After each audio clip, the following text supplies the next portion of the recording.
না, হটস্পট মানে এটা তো এখন স্মাগলিং হচ্ছে, আর্মস স্মাগলিং স্মাগলিং হচ্ছে, আর্মস তোমার ইম্পোর্ট হচ্ছে, আর্মস এক্সপোর্ট হচ্ছে।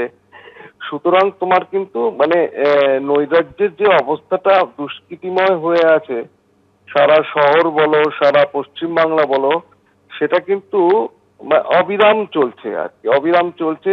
ধরলাম 10টা আর্মস, ধরলাম দুজনকে ধরে আর্মস একটা কেস দিলাম, ওখানেই কিন্তু শেষ হলো। চরম নৈরাজ্য এবং এবং এবং এবং সুপারভিশনের অভাব এবং এদের মধ্যে অভিভাবকত্বের অভাব।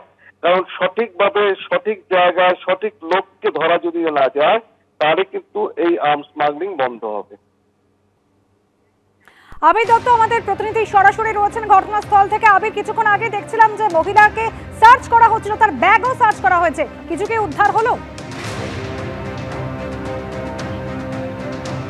দেখো, একেবারেই দেখা যাচ্ছে আরো একটি আগ্নেয়াস্ত্র উদ্ধার করা হয়েছে পুলিশের তরফ থেকে। মহিলার ব্যাগ থেকে কিছু টাকা, একটি প্লাস্টিক, সেই প্লাস্টিকের মধ্যে আরো একটি কালো রঙের, তুমি দেখতে পাচ্ছ যে ওয়ান শাটার, আরো একটি আগ্নেয়াস্ত্র যেটা উদ্ধার করা হলো। অর্থাৎ এই যে আগ্নেয়াস্ত্র উদ্ধারের প্রক্রিয়া চলছে, সেখানে প্রথম যে দুজনকে গ্রেপ্তার করা হয়েছে তাদের মধ্যে একজন, যার ব্যাগ থেকে প্রায় 10টির মতো আগ্নেয়াস্ত্র উদ্ধার হয়েছিল, সেটা ছাড়াও দেখা যাচ্ছে আরো একটি আগ্নেয়াস্ত্র, যদিও সর্বমোট কটি আগ্নেয়াস্ত্র উদ্ধার হয়েছে সেটা সরকারিভাবে পুলিশের তরফ থেকে বলা হবে, কিন্তু ছবি দেখে আমরা যেটা বুঝতে পারছি যে মহিলার যে ব্যাগ, সেই ব্যাগ সার্চ করতে গিয়ে কিছু টাকা এবং আরও একটি আগ্নেয়াস্ত্র, এবং সেই আগ্নেয়াস্ত্র একটি প্লাস্টিকে মোড়ানো ছিল, এবং মহিলার যে ব্যাগ, সেই ব্যাগ থেকে সেটি উদ্ধার করা হয়েছে। সার্চ প্রক্রিয়া এখনো পর্যন্ত চলছে, তল্লাশি প্রক্রিয়া। এখন দেখার বিষয় তাদের কাছে যে ব্যাগ, সেই ব্যাগে করেই সমস্ত আগ্নেয়াস্ত্র তারা নিয়ে এসেছিল, নাকি অন্য কোথাও তাদের এই আগ্নেয়াস্ত্র রাখা আছে, যে আগ্নেয়াস্ত্র পরবর্তীকালে অন্য কনসাইনমেন্ট এটা ফুলফিল করা তারা চেষ্টা করবে। এই বিষয়গুলো কিন্তু অত্যন্ত জানা জরুরি পুলিশের তরফে, এবং সেই জন্য পুলিশের তরফ থেকে ইতিমধ্যে মহিলাকে এক্সামিন করা হচ্ছে, এবং তাকে যে এক্সামিন করা হচ্ছে তার যে ব্যাগ, সেই ব্যাগ একেবারে যেখানে সিজার প্রক্রিয়া চালানো হচ্ছিল টেবিল বসিয়ে রাস্তার উপরে, সেখানে তার ব্যাগ যখন সার্চ করতে গেল, সরাসরি আমরা দেখতে পেলাম যে এই যে আগ্নেয়াস্ত্র, আরও একটি আগ্নেয়াস্ত্র যেটা প্লাস্টিকের ওপরে রয়েছে, সেই আগ্নেয়াস্ত্রটি উদ্ধার করা হলো, সঙ্গে মোবাইল, ট্রেনের টিকিট, সেই ট্রেনের টিকিট দেখা যাচ্ছে, এবং কিছু টাকা। এই যে ট্রেনের টিকিট, সেই ট্রেনের টিকিটটাও এক্সামিন করা হবে।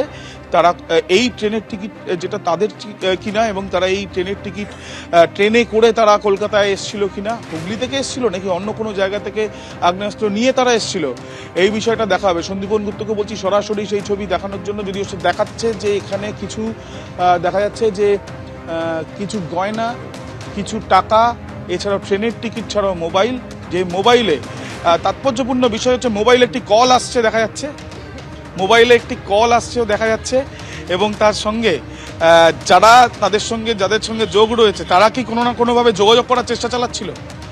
যে এখন যখনই গ্রেপ্তারির প্রক্রিয়া চলছে, এই সিজারের করার প্রক্রিয়া চলছে, যে মোবাইলটি সন্দীপন গুপ্তকে বলছি দেখানোর জন্য, একটি কল পর্যন্ত আসছে এই মোবাইলে, এবং তার সঙ্গে সঙ্গে মোবাইলের পাশেই আগ্নেয়াস্ত্র।